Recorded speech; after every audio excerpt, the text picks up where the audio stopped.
Hey guys, it is Ryan. I'm not sure if you know this about me, but I'm a bit of a fun fanatic when I can. I like to work, but I like fun too. It's a thing. And now the truth is out there. I can tell you about my favorite place to have fun. Chumba Casino. They have hundreds of social casino style games to choose from with new games released each week. You can play for free anytime, anywhere. And each day brings a new chance to collect daily bonuses. So join me in the fun. Sign up now at ChumbaCasino.com. No purchase necessary. VGW Group. Void where prohibited by law. See terms and conditions. 18+.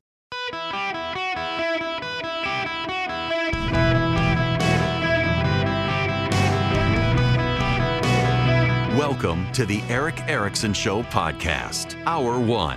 Hello, America. How are you? It's Eric Erickson here. The phone number, if you want to be on the program, 877-973-7425. Goodness gracious, they really do hate us, don't they? So I got to step back, actually, and I got to go to those of you in Tulsa, Oklahoma. My apologies. I realized I never went back to the story because I was supposed to, and then we had that technical malfunction where the day it happened, my microphone broke, and we had to run to a best of show. But, you know, the Medicare and Medicaid services caved on St. Francis Hospital in Tulsa, Oklahoma. That was the story where, because they run a perpetual flame in their chapel, Medicare and Medicaid services said they were going to decertify the hospital, which would essentially shut it down. And the Medicare and Medicaid services have caved on that issue. And the reason I thought about it is because now I've got to revisit a story I visited yesterday, because now the story has changed. I thought, you know what? I never did go back and say that. So my apologies. I had several people reach out to me from Tulsa and say, hey, this changed. Will you talk about it? And I was going to talk about it. And I had all set up to do my show remotely and everything worked, except no one tested the microphone. And that's my fault. I didn't test it. And the microphone was dead as a doornail, prompting a best of, anyway. So now I've got to revisit a story from yesterday, because I mentioned to you that the Dodgers are doing a Pride event. And at the Pride event, they had invited the Los Angeles Sisters of Perpetual Indulgence. This is a group that engages in mockery of Catholics and Catholicism. It's a group of men who pretend to be women, and they dress up in caricatures of nuns and engage in sex acts, among other things. I can't actually talk about all the things that they do. Well, the Catholic community in Los Angeles was pretty upset about this. This isn't just, and you need to understand this. This group is not a group of drag performers who just happen to dress as nuns. This is a group of people who protest the Catholic Church, who engage in sacrilegious acts with symbols of the Catholic Church, and are clearly anti-religious bigots. If these individuals dressed up in drag, claiming to be the prophetess Muhammad, and did sacrilegious things with Islamic symbols, there's no way in hell the Dodgers would invite these people. But this is a group of drag and trans nuns who engage in sacrilegious activities with symbols of the Catholic Church, from the Eucharist to the cross, and they were going to be honored by the Dodgers. So the Dodgers walked it back. Well, there was a huge bullying campaign by the Alphabet Gang overnight, and now the Dodgers have walked back their walk back, and the Sisters of Perpetual Indulgence are going to be honored by the Dodgers, who, by the way, are in Atlanta tonight. I'll be going to boo the Dodgers and cheer on the Braves tonight. This is from Tim Carney at the Washington Examiner. Consider the Los Angeles Sisters of Perpetual Indulgence. This is a group that proudly flies the pride flag on its homepage, along with 100 images and declarations that, along with their name, are a blatant mockery of Catholicism and women, particularly nuns and other religious sisters. This is a group of men who pretend to be women and dress up in vulgar, garish caricatures of religious sisters. Why do I mention this depraved group of men whose organizing principle is to mock a major religion in a sexualized and misogynistic way and to proudly bear the pride flag while they do it? I do not think that all or even most groups marching under the pride flag bear such hatred towards my religion. Tim is a devout Catholic. But this anti-Catholic group is very notable because when the Dodgers are having Pride Night next month, they're honoring the drag nuns of Los Angeles. The Los Angeles chapter of the Sisters of Perpetual Indulgence will receive this year's Community Hero Award for the countless hours of community service, ministry, and outreach to those on the edges, and in addition to promoting human rights and respect for diversity and spiritual enlightenment. As the Dodgers VP Eric Braverman explained, showcasing anti-Catholic bigotry is an effort to knock down barriers and foster an atmosphere of acceptance for all. Now, you see why the anodyne statements of acceptance and tolerance strike so many of us as deceptive cover stories. When the Los Angeles Dodgers talk about acceptance and fly the pride flag, they're not being pluralistic, but are flying their own religious symbol. The LA drag nuns see themselves as crusaders in a religious war, and the Dodgers have taken the side of the rainbow religion against the Christian religion. As an aside, I have a friend of mine who's a pastor who says the rainbow flag is the mark of the beast. I'm having a harder and harder time explaining why it's not. So here's what you need to understand, and this is from Marco Rubio. The Los Angeles chapter of the Sisters of Perpetual Indulgence self-describe themselves as an order of queer and trans nuns that mock and degrade Christians. They were founded on Easter Sunday, 1979. The sisters are men who dress in lewd imitations of Roman Catholic nuns. The group's motto, "Go and sin some more," is a perversion of Jesus' command to go and sin no more. The group's Easter ceremony features children's programming followed by a drag show where adult performers dress in blasphemous imitations of Jesus and Mary. The group hosts pub crawls mocking the Stations of the Cross and even the Eucharist, the sacrament that unites a billion Catholics around the world. Now again, just ask yourself. Just ask yourself. If there was a imams of perpetual indulgence that blasphemed Islam, and it was men who dressed up as gay Mohammeds and embraced sexual indulgence mocking Islam and did all the things this group does to advance diversity and tolerance, do you think the Dodgers would honor them? If you say, of course not, then how can you justify the Dodgers honoring this group, doing it to the Catholic Church, a communion of over 1 billion believers on planet Earth? There are more Catholics than there are gay people on the planet. Some of you can say, well, there are gay Catholics. Yes, there are. But concurrent to that, do those gay Catholics mock the symbols of the church? Do they blaspheme the church? Do they engage in lewd acts with the Eucharist that Catholics believe is literally the body and blood of Christ? You as a Protestant or a non-believer listening to this, you may not be Catholic. You may think Catholics are not really Christians. Listen, I live in the South. I know a number of my friends who have questions about Catholicism. I don't. They do, including relatives of mine who I'm sure will send me text messages about how Catholics aren't really Christians and don't really know a lot of Catholics. I can assure you all of my Catholic friends are very devout Christians. But let's say you disagree. Ask yourself again. Would the Dodgers be honoring this group if it did the same thing to Islam? No. No, it would not. You and I both know it would not, partly because there would be bounties on their head, but the Catholics aren't going to go chop off anybody's heads. So they'll do it to the Catholics because they're not really brave. This isn't about bravery. This isn't about standing up for anything. This is about insulting a billion Catholics on the planet. There are plenty of gay groups and transgender groups the Dodgers could honor. They have explicitly chosen to honor a group that blasphemes and engages in sacrilegious acts against the Catholic Church. The Dodgers made a choice. And it's not just the Dodgers. My family tends to shop at Target, not Walmart, and that is probably going to have to change. As we head towards Pride coming before the fall month, Target has hired a clothing manufacturer that celebrates Satanism to make its Pride clothing for kids.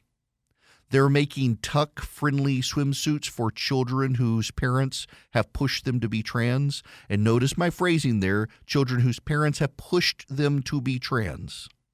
Oh, you think you're a tomboy. No, really, you're actually a boy. We should get you on testosterone.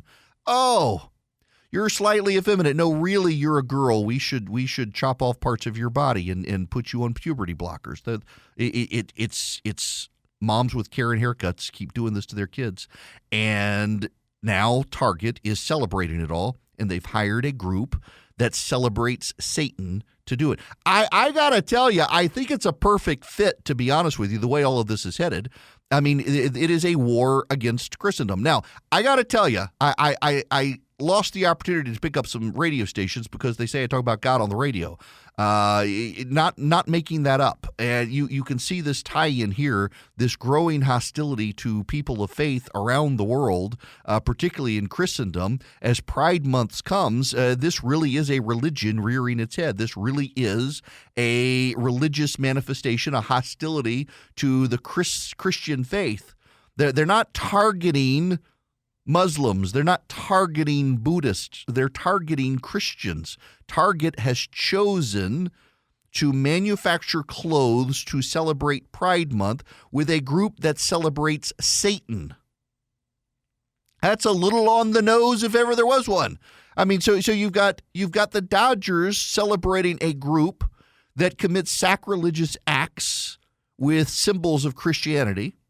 And you've got Target hiring Satanists to make clothes to celebrate Pride.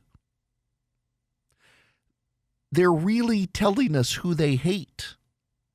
And it turns out who they hate is you. But please still send them money. Hello there. It is Eric Erickson here. Yes, you can be on the show, 877-973-7425.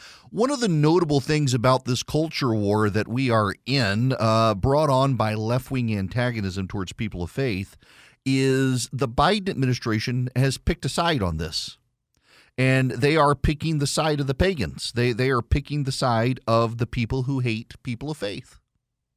Now, listen, those of you who consider yourselves fair-minded and tolerant, who you're not within an organized religion, you don't like organized religion, but you consider yourself fair-minded.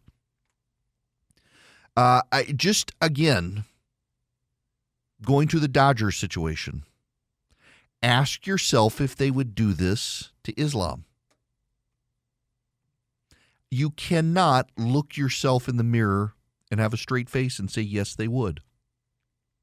You and I know they wouldn't. So why is it acceptable to do it to Christians? Other than the Christians aren't going to kill you for doing it. If you're a tolerant, fair-minded person, not a liberal who pretends to be tolerant and really isn't, but an actual tolerant, fair-minded, moderate, middle-of-the-road person, I think you got to recognize that honoring a group that performs sacrilegious acts with symbols of the Catholic Church is not actually supporting tolerance, it's supporting religious bigotry. It is supporting religion, a religion hostile to people of faith. And as for Target, we've all come to embrace, well, not really embrace, just accept the idea that June, every corporation in America is going to put a rainbow symbol on their social media feed and declare themselves pro-gay. We get that, whether we are or not. In the next week, many of you are going to get emails from your corporations encouraging you to participate in pride events and parades and the like. We accept that. We know it's going to happen. We live in a pluralistic society. But Target actively chose a company that promotes Satanism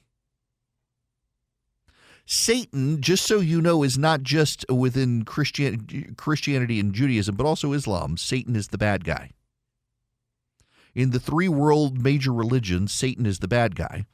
And Target has chosen a company that celebrates Satan to make their pride clothes. You think that's normal? That's normal behavior? I mean, talk about an overplayed hand here. Now, to the phone, Susan, you're going to be up first today. Welcome. Hey.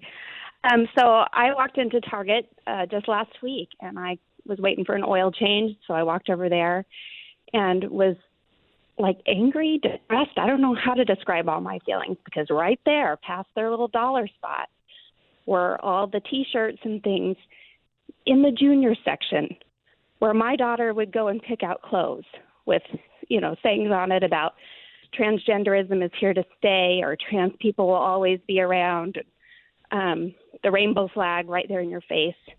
And I had to walk out of the store because I just felt my feelings getting all riled up. And I walked to the customer service desk and I said, "Can I have a phone number for your corporate office?" And they said, "Is there anything we can help you with?" And I said, "Probably not. It's not your fault. I think this is coming from corporate, but I'd like a phone number." And they said, "Well, really, we'd like to know what your problem is." And I said, "Well, I'd still like the phone number, but I just don't like how there's all this propaganda right here in the front of the store that goes against everything I believe in. And it's being pushed in my children's faces, too." And so they gave me the number. I called the number. I said a little prayer first because I want to be a peacemaker in this world. And, I explained my feelings. And the guy on the other end was very sympathetic. Mm-hmm. He agreed. He said, "It's a shame what's happening in our country. We're losing this culture war." He said, "I'm with you, and I don't blame you at all for wanting to go shop at Walmart now." And I don't know if Target will change, but I thought, gosh, if I just bonded with one guy across the phone lines in Minneapolis, where they're headquartered, at least he knows that there is some lady out there in Georgia that thinks like him, right. That, feels like the world is going to hell in a handbasket. And I think we just need to speak up more. There's a way to do it. You can call in. You can be nice. You can be a peacemaker. You can express your views in a charitable, Christ-like way. That's what he would do. Yeah. But we got to do it. You're right. Susan, thank you very much for that. You're absolutely right.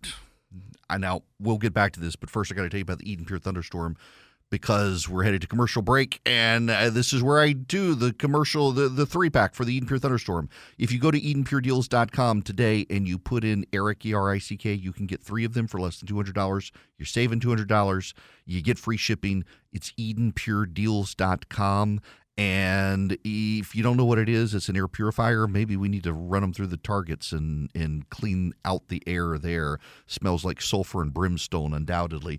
You wipe out the odors. It's an odor eliminator. I travel with mine. You can get 3 of them, one for upstairs, one for downstairs, one for your basement or your RV, wherever you need them. You go to EdenPureDeals.com, EdenPureDeals.com, and you put in the discount code ERIC, E-R-I-C-K, right there on the front page of the site. Hello there. It is Eric Erickson here across the nation from my flagship station in WSB in Atlanta, Georgia, and I'm actually in studio today. I missed the view out my window, but I get to be here with Jim. Now, I want you to be aware of something. On Thursday, we are expecting a bit of an exclusive conversation with the next person potentially getting into the race for president.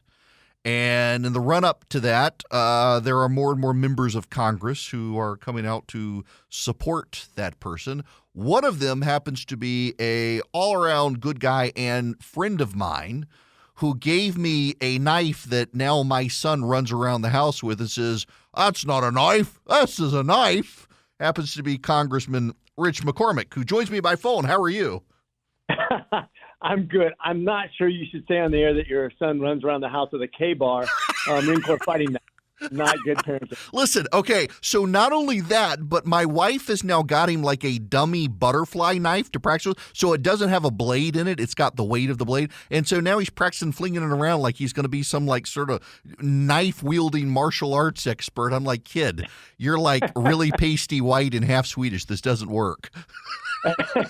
At least, at least you're letting your kid be a kid. Yeah. And that's important. I will say that too many parents don't let their kids take any chances, and they lose that ability to thrive when they end up in nature. Yeah, that's true. Although my kid, like nature for him is going to the bathroom. He's not really an outdoor kid because there are mosquitoes.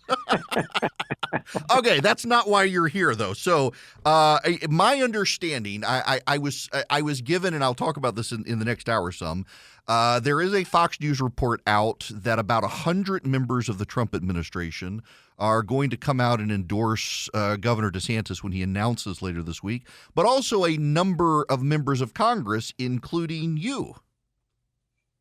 Indeed. I think this is the right time to get involved early to make a statement for a guy who I think has the right conservative credentials, who's done what he said he was going to do in Florida, who stood up for the right things and been bold, but at the same time is a guy who could allow the party to grow, allow us to attract some youth and attract some people some soccer moms, some people that maybe have been turned off by rhetoric and alienated in some way, shape, or form. Somebody who allows us to disagree a little bit and gives us wiggle room inside the conservative party to grow as a party and to maintain the House majority, quite frankly, because the top of the ticket is going to affect the Senate, the House, and our ability to govern into the future. Boy, we have seen that for sure. So, I mean, let me just tangentially pivot here before we get back to this one. So this is your first time in the House, and it's got to be kind of a wild ride because when I talk to some of my friends who are there who have been there with larger majorities or in the minorities, this 5-seat majority is different from anything it seems like anyone has ever experienced on the Republican side. You are so right. The coolest thing about this is I have members that have been here for 20 years, some of them 40 years, who said that the reason they joined Congress is for what we're getting done this year for the first time in their career.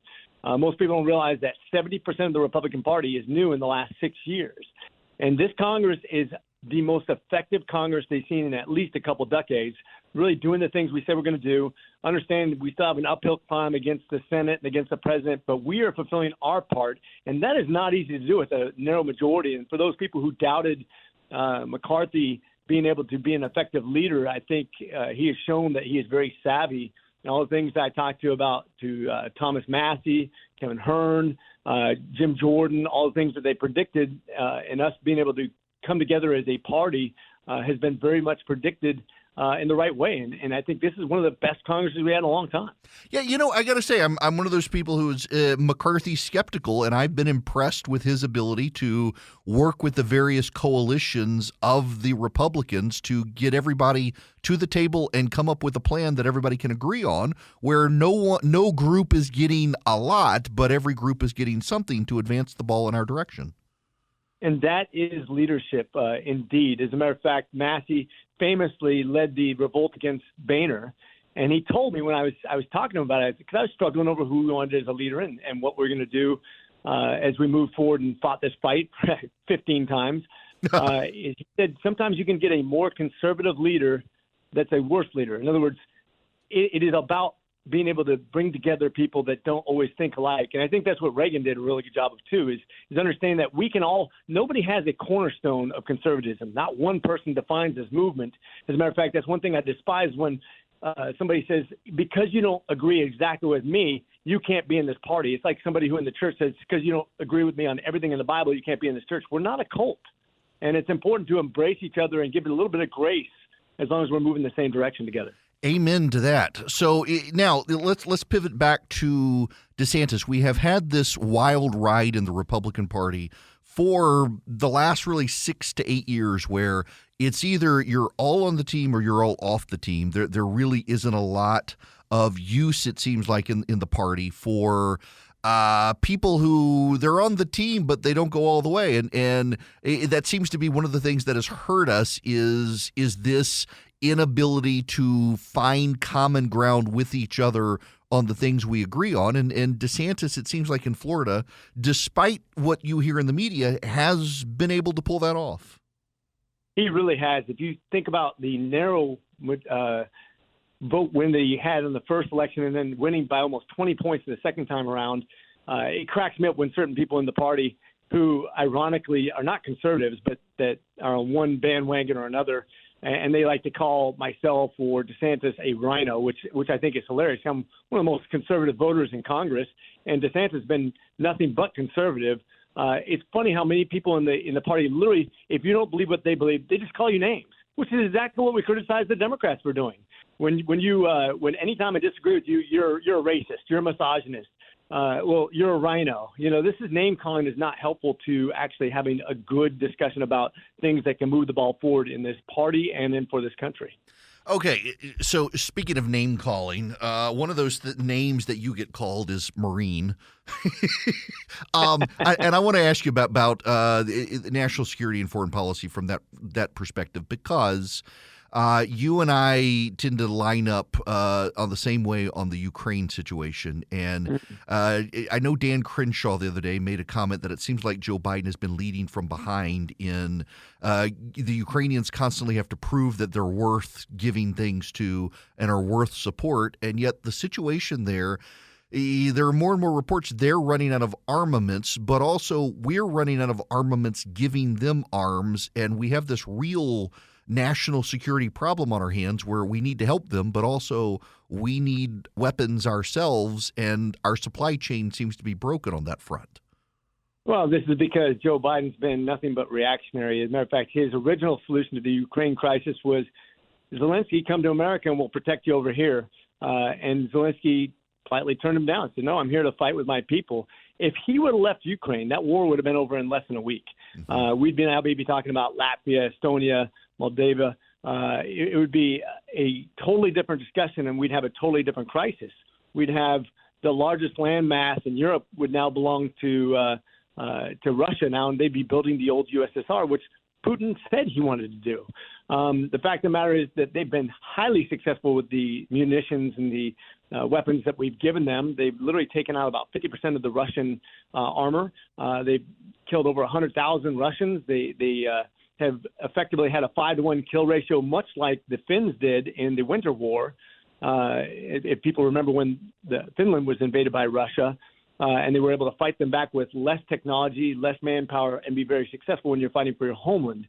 I agree with Dan Crenshaw that we're kind of a little bit too late, a little too little.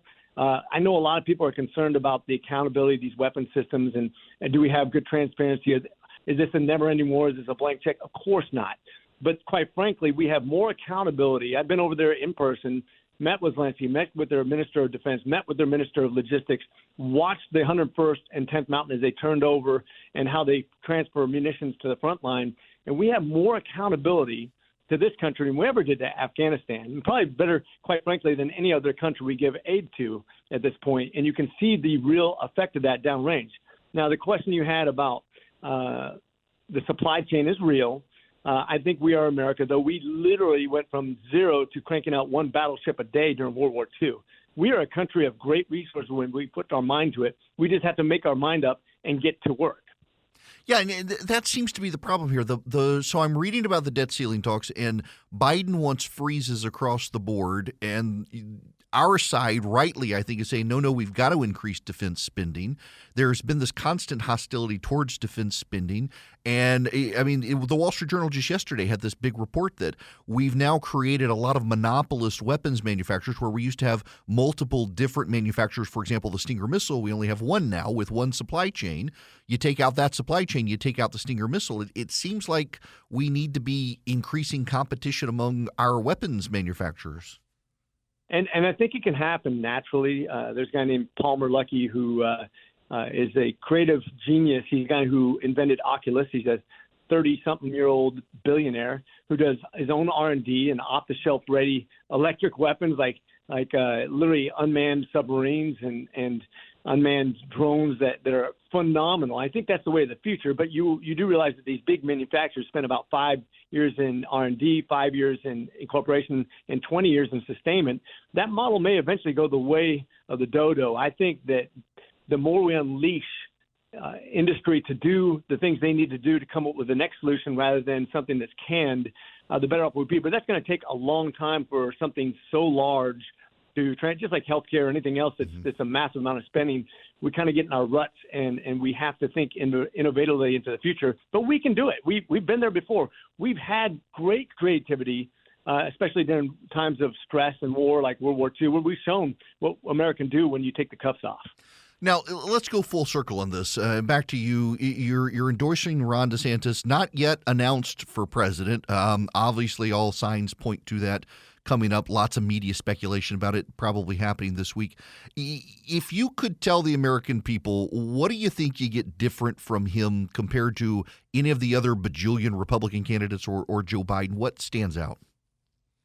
If you look at what he's done in Florida, and that's really all we have to judge with him, in the last 4 years plus, what he did to keep his economy over, much like Governor Kemp did in Georgia, free business owners to kind of make their own decisions, to protect educational opportunity. In fact, I'd say he's one of the leading people in the nation for education choice. That's kind of what made him win his first election, bring some of those swing voters over from the Democrat Party that really are attracted to being able to control their children's education, to give them opportunities that otherwise they would not have.